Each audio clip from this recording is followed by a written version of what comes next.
Okay, a little bit of a different deal here to start the episode. Most of you guys, when you click and listen, you're used to hearing the intro music to start, but I wanted to make sure to do this thing a little bit differently. I may risk the monetization of this video, but ultimately, if it means that I share the information with you about the Indianapolis Colts that I think you need to hear, I'm willing to risk it. Right now, what you're about to hear is a clip from the trenches. And for those of you who don't know, most of you do. That is Zaire Franklin's and EJ Speed's podcast, run by Joe Budden. I think very successful. These guys, I think, have an entertaining show. All of that type of stuff. By no means is this a diss at them. I am simply showing you something that they said on their show that they decided to air earlier this season. And what you're about to listen to almost feels like a fever dream. If you have not heard this from the trenches, and this is going to be your first time, your jaw is about to drop. I want to play. I'm gonna play a team I know we gonna spank like the Giants or some shit. Like, I want to play. Well, we do play them this year. Yeah, So you got I want to play. I want to play a team that ain't good with a big market. So yeah, put New York Giants. I'm talking about rank up. You know what I'm saying? Right around November, December. Come on, baby, I need that. I need that. Yeah. Daniel Jones, yeah, man, yeah. Why with your boy? Yeah, I want to play them. I don't want to play no good team. I don't want to play no team I don't want no battle, nigga. I'm tired of battling Houston and all these niggas. Give me the sweet teams. Like, give me a 4-11 Giants team. No disrespect to Bobby. I love Bobby. I'm sorry. No disrespect.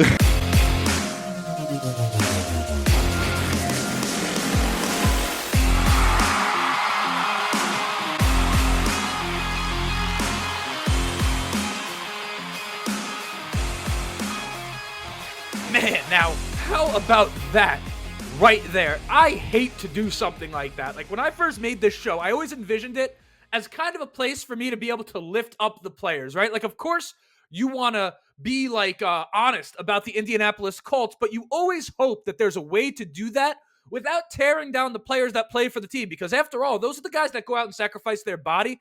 And the reason that I'm even sitting here talking about this team is because of the sacrifice that guys like Zaire Franklin make, okay? But at the same time, I do have an obligation, in my opinion, to be honest about the state of the team. And ultimately, when all is said and done, I will be a fan of this team for the rest of my life.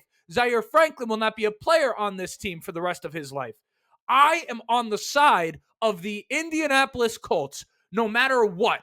Even if that means that a current player on the team is going to catch some grief. So sorry in advance, or I guess even maybe it wasn't in advance. Sorry after the fact, but at the same time, that was aired by his show. It's not like I dug into his personal life, okay? That was fair game. I mean, he willingly put that out there, and it's kind of one of those deals that aged like a bowl of milk, or a glass of milk. A bowl of milk, I guess, would be your cereal, right? A statement like that out of Zaire Franklin is so utterly outrageous. It's so telling about the mentality of this team, particularly in hindsight. But quite frankly, if I had seen that in advance, if I had seen that when it came out, I would have shared it with all of you, right? The mentality of this defense, in which Zaire Franklin is the middle linebacker for, and therefore inherently the leader, as he's the guy who brings the play to the huddle, it is an impossible statement to defend, to the point where it's hard to believe that was even actually said. And once upon a time, I thought that Zaire Franklin, I even have a video. You could go back and fact check me on this. I'm not making it up. I have a video talking about how Zaire Franklin has quickly become one of my favorite players on the Indianapolis Colts. So for me to pull a heel turn like this right now is one of the, this was not on my 2025 or 2024 bingo card at all. I thought this guy represented everything good about the Indianapolis Colts. Zaire Franklin is a gritty, got it from the mud, serial overachiever. Like, he has earned everything in his career the hard way. He has had nothing handed to him whatsoever. In fact, I always thought that was kind of the identity of this team that was kind of fulfilled through Zaire Franklin. And I'm starting to admit that maybe I was wrong, right? Like, perhaps I was wrong. And you guys that are here often know that I don't admit that often, but I'm starting to think that perhaps Zaire Franklin, at least in terms of him being the leader, is not everything that's right about the Indianapolis Colts, but actually everything that is wrong about the Indianapolis Colts, because I thought this idea of having underdogs, right? Again, as I just said, serial overachievers, chip on their shoulder, always counted out. Like, I always thought that was maybe a good thing for the team, right? So excuse me if I'm trying to psychoanalyze a little bit, but you'd figure that a makeup like that, right? That being your journey to the top would be the makeup of a guy and a player who is never content, never satisfied, never taking any level of success for granted. You figure that is what that would breed. And perhaps in some cases, that is absolutely what that would breed. But perhaps there is a side of that I failed to acknowledge, is that if that was your journey and that was your path to the top, without proper guidance and peers at some point along the journey, you end up maybe a victim to your own story. Like, you only know what you know. We see this cycle on the Colts continuously of being an underdog, overachieving, and then underachieving, and then being the underdog. And then that cycle continues and continues and continues, right? These guys may only know what they know. And listen, I'm not saying that I could go out there and play like them. That's not my point. But at the same time, you look at the pieces on this defense outside of a DeForest Buckner. And listen, this may come off as a low blow. Perhaps it is a low blow, so sorry in advance for it. But at the same time, I'm going to point out the truth as I see it. You look at the players on this defense. Kenny Moore, an undrafted guy out of Valdosta State University. I've never even heard of that college, okay? No disrespect to anything that's going on over there. Every single person that played football for that college was better at football than I was, okay? But we're talking about the NFL. Valdosta State University. Jalen Jones, 7th-round pick, Texas A&M. Sure, better than Valdosta because I've heard of it, but they're not serial winners.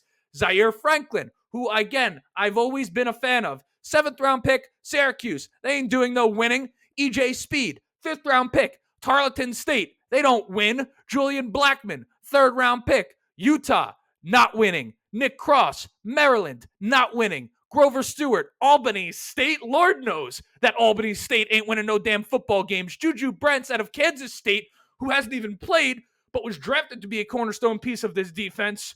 I mean, listen, they're doing a little bit of winning. They're good enough to play in the Pop-Tart Bowl. The Pop-Tart Bowl. The Pop-Tart Bowl? I mean, the fact that is even real, that almost sounds like a parody. It sounds like satire. And they lost the Pop-Tart Bowl. Okay, I don't even think Juju Brents was on the team, but the point remains. Where are the Bamas? Where are the Georgias? Where are the guys from Ohio State? I mean, where are the guys on this defense that were bred not just to be good players, but to be winners?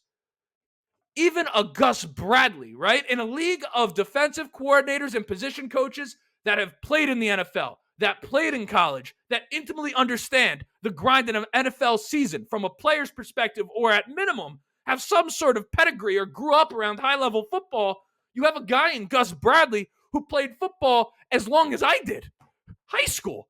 And I'm certainly not saying that I'm Gus Bradley, but I mean, Lord, at what point do you look there and say, you have nobody here on the defensive side of the ball for the Indianapolis Colts other than DeForest Buckner that is qualified to be the guy that leads the change for this Indianapolis Colts defense and culture, which I think in my cases stems on the defensive side of the football. I think you keep Shane Steichen on the offensive side of the ball and start to get a defense a little bit of nasty on this team. You know what I'm saying? Like, there's no nasty on this team.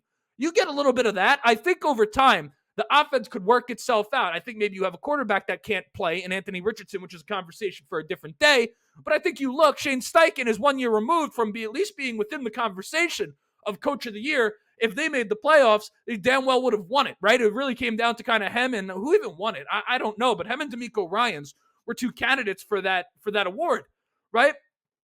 So my point, again, no one in on this defensive side of the football, from Gus Bradley, who needed to be fired yesterday, to the guys that we have leading right now, other than DeForest Buckner, none of them should be the one leading the charge into the future and a new era of this Indianapolis Colts team. So this offseason, that needs to be a priority for the Indianapolis Colts. And I have some ideas on the coaching side, and I'll share them as the week progresses.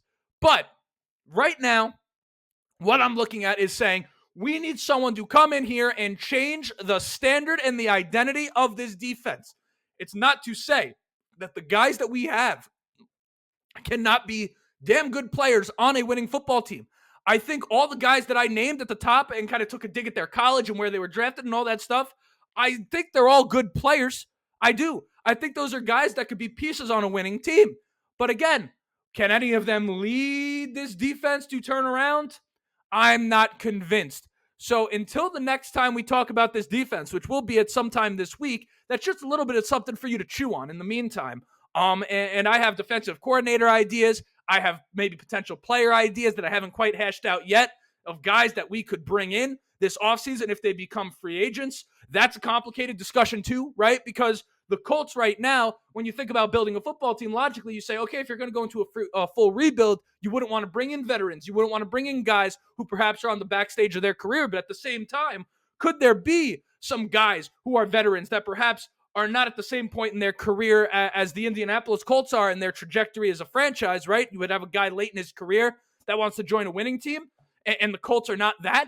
But would bringing in a guy like that, maybe even overpaying them a little bit, pay dividends to perhaps turn this thing around? I don't know. That's a speculative question, but that's the questions that we have to start thinking about. There's going to be no talk on this channel about that Jaguars game. I don't give a shit, okay? The rest of this week and the rest of the offseason, all we're talking about is fixing this team. We're not talking about anything that involves a game this season. Nothing, okay? From here on out, it's talk about after the season. That's where we're at, and this is the start of it. So until next time, my name is Justin. This right here was the Ride the Bench Colts podcast, and as always, go Colts.